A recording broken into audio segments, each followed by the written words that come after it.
During pregnancy, a woman's body creates ideal conditions for the growth and protection of the fetus. However, even the placenta, the body's primary barrier between mother and child, cannot stop plastic nanoparticles from crossing through. A research team led by Antonio Ragusa made a landmark discovery when they detected microplastic particles in the human placenta for the first time. Their findings showed that plastic can penetrate a place where no artificial material had ever been found before, the very environment where new life begins. Ero in un posto meraviglioso in Italia, in Sardegna, un posto che si chiama Piscinas, che si trova nel Sulcis, nel sud-ovest della Sardegna, dove ci sono i vecchi territori minerari, ma è un posto diciamo molto recondito, molto ameno, in cui per 6-7 chilometri non c'è niente. Mentre passeggiavo, a un certo punto ho visto sbarluccicare sulla spiaggia alcune cose molto colorate, molto luminose, e chiesi a mia moglie: ma cos'è questa roba? E lei mi guardò un po' perplessa e mi disse: beh, la plastica. Dico: beh, scusa, la plastica, come fa la plastica ad arrivare fin qui che non c'è niente per 7-8 chilometri prima? E lei mi guardò ancora più, insomma, con uno sguardo in cui si intuiva la mia povera non comprensione, e mi disse: ma viene dal mare, no? Ok, allora da lì cominciò dentro la mia testa un processo per cui pensai che se la plastica può colonizzare il mare e arrivare in luoghi così ameni, poteva arrivare anche all'interno dell'utero materno e quindi dei bambini. Per cui poi naturalmente diedi gambe a questa intuizione. Io sono un ginecologo, quindi uno che fa nascere i bambini, quindi della plastica sapevo tanto quanto sanno tutti fino ad allora, ma cominciai a leggere, a studiare, contattai alcuni scienziati che utilizzavano i microscopi, in particolare una professoressa molto brava che lavorava dalla parte opposta dell'Italia, nelle Marche, e con lei che usava il microscopio Raman. Il microscopio Raman è un microscopio in cui, diciamo, si vanno a guardare i tessuti e si capisce se c'è all'interno della plastica. Adesso noi la chiamiamo plastica per semplicità, ma naturalmente la parola plastica è di una complessità straordinaria, ci sono decine e decine di plastiche. Diciamo che sono dei pezzettini, dei polimeri, cioè dei pezzettini ripetuti fino all'infinito di alcuni materiali che noi utilizziamo quotidianamente tutto il giorno. Quindi mandammo le placente alla professoressa e lei fu bravissima e fu in grado di localizzare, di individuare per la prima volta le placente, cioè la plastica all'interno delle placente. L'articolo pubblicato nel 2021 fece un po' scandalo, perché naturalmente pensare alla plastica dentro la placenta, quindi nei nostri bambini, era una cosa che diciamo scandalizzava le persone, perché la stessa plastica che noi troviamo nei mari è poi quella che si trova nei bambini. Plastic triggers inflammation and disrupts blood flow in the placenta. This means the fetus receives less oxygen and fewer nutrients, increasing the risk of intrauterine growth restriction, hypoxia, and preterm birth. Più plastica c'è nella placenta, più i bambini purtroppo nascono prematuramente. Oppure il fatto che sono più piccoli questi bambini rispetto a bambini con meno quantità di plastica. Dobbiamo pensare che la prematurità è il problema principale degli esseri umani oggi. Circa in Italia il 7%, negli Stati Uniti, che è un paese con un sistema sanitario meno efficace di quello italiano, chiaramente il 12% dei bambini nascono prematuri. E quindi in questo senso aumentare questo numero, che rappresenta per l'umanità un costo sia biologico naturalmente per le famiglie, per tutti quanti, ma anche economico per chi ama il denaro. We know that these particles can be taken up by these particles going through the placenta and then being found in the embryo, and therefore indicating that already in very early life we have an exposure also to the embryo. The electrostatic charge carried by nanoplastics is especially dangerous in embryonic tissues, where even minor disruptions can lead to developmental abnormalities. In other words, nanoplastics begin harming the child's body even at the very earliest stages of its formation. Over the past 2 decades, physicians have documented an alarming increase in congenital birth defects. For instance, Chinese researchers have found that in China, the rate of such defects has nearly tripled.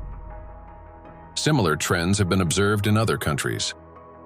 One of the fastest-growing congenital abnormalities in newborns is gastroschisis, a defect of the anterior abdominal wall in which loops of the intestine and sometimes other organs protrude through an opening in the abdominal cavity. The prevalence of this defect has increased over the past 3 decades.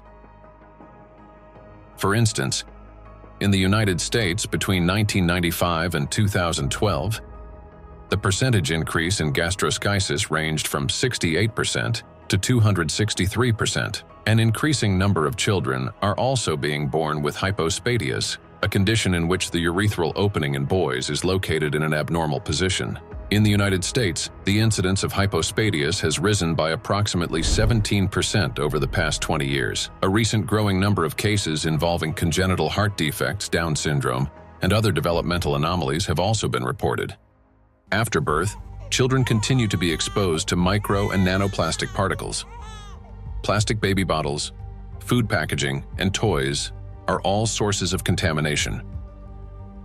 When a baby bottle containing warm water is shaken, up to 16 million microplastic particles per liter can be released.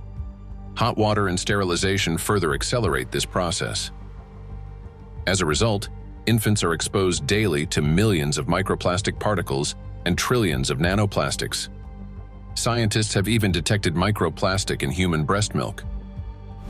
Research has shown that nearly 40% of breast milk samples, one of the most essential sources of infant nutrition, already contain hazardous plastic microparticles.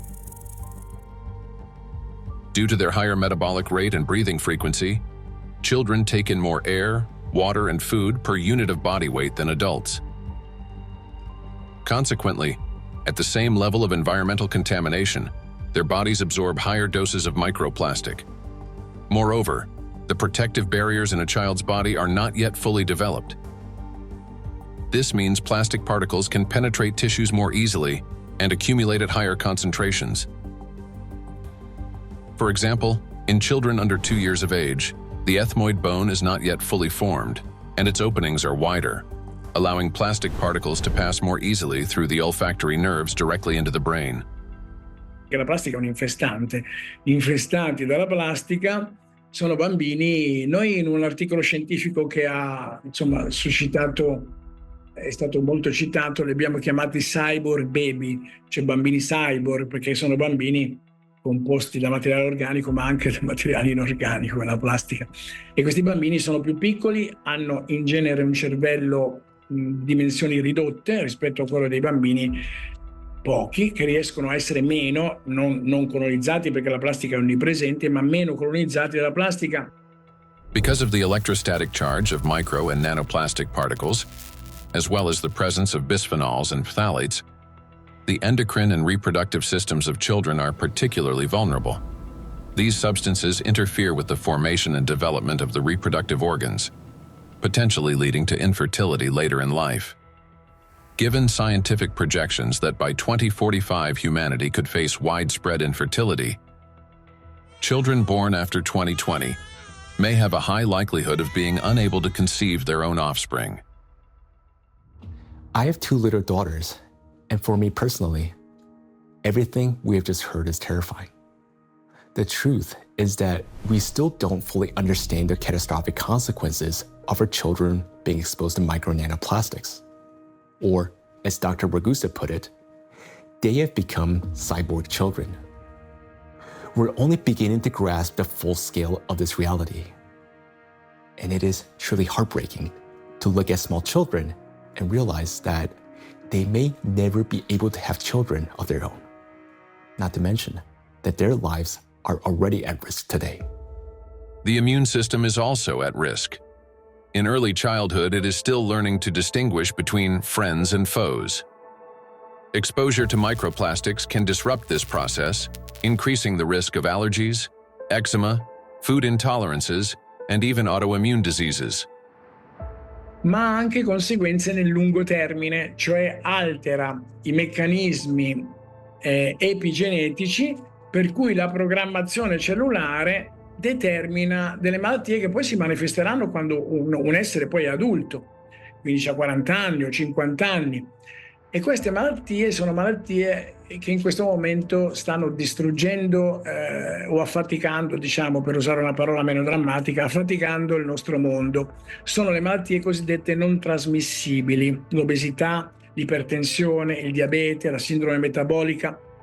The child's brain is especially vulnerable in the first years of life, a critical period of rapid nervous system development when neurons are formed and complex neural connections are established. However, electrostatically charged nanoplastic can interfere with these delicate processes by inducing inflammation, damaging immature nerve cells, and impeding their development. As a result, memory, attention, and learning abilities may be impaired, and emotional instability can arise. Over time, this may manifest as anxiety, learning difficulties, and episodes of aggression. In addition, studies indicate a potential link between exposure to micro and nanoplastic and the development of autism spectrum disorders. Given the breadth of damage that electrostatically charged micro and nanoplastics can inflict on the human body, the scientific community may need to examine their possible role in the rapid rise of autism more closely. For me as a father, it is heartbreaking to realize how truly defenseless our children are. Micro and nanoplastics start affecting them from the very moment of conception, persist throughout fetal development, and continue their impact after birth. Unfortunately, the illnesses that we have already discussed are not the only conditions that micro and nanoplastics can trigger in children. According to statistics, sudden infant death syndrome is among the leading causes of mortality in infants under 1 year old. This is when a seemingly healthy baby dies unexpectedly, and the cause remains unknown even after all examinations. The number of such tragedies is rising rapidly. In the United States, for example, the number of sudden infant deaths has increased by 12% between 2020 and 2022. It is unbearably tragic when there's no way to protect a child. Since nanoplastics can cause chronic inflammation in any tissue they penetrate, they can disrupt the formation of neural connections even before birth, including in the regions of the fetal brain that control breathing and heart function. After birth, the damaging influence of electrostatically charged nanoplastics continues. An infant's nervous system is still developing and remains highly unstable. Therefore, even minor disturbances in signal transmission can lead to respiratory or cardiac arrest. These very functions are often impaired in infants who die from sudden infant death syndrome.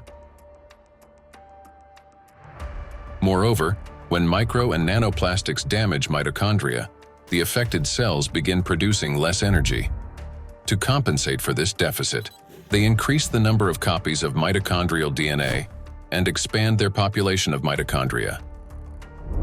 Studies have shown that children who died from sudden infant death syndrome had a significantly higher number of mitochondrial DNA copies in their cerebral cortex compared with control groups, suggesting that this number may serve as a biomarker in cases of sudden infant death syndrome. Thus, exposure to micro and nanoplastics may be a key factor in the development of sudden infant death syndrome, as well as in a range of pathologies that contribute to premature infant mortality. We're unable to protect ourselves, and worst of all, our children from the effects of micro and nanoplastics. While modern diagnostic equipment capable of accurately identifying the true causes of disease and death is still not available everywhere, we can say with high degree of confidence that nanoplastics contribute to the development of many illnesses and may accelerate their progression.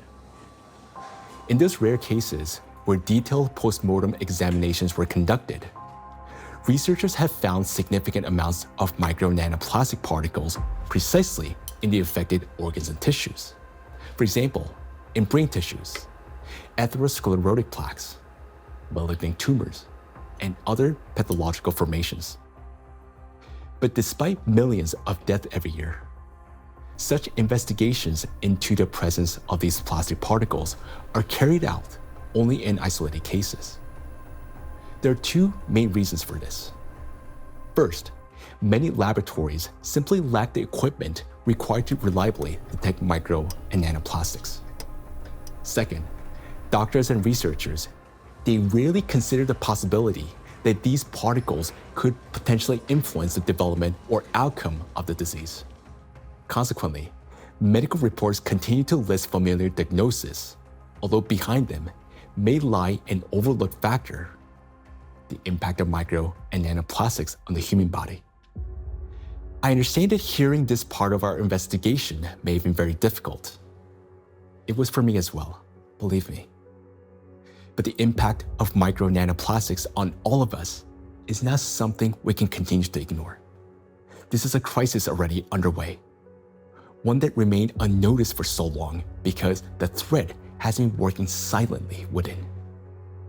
Every day, and I'm not talking about every year or every month, but every single day, the amount of micro and nanoplastics around us continues to increase.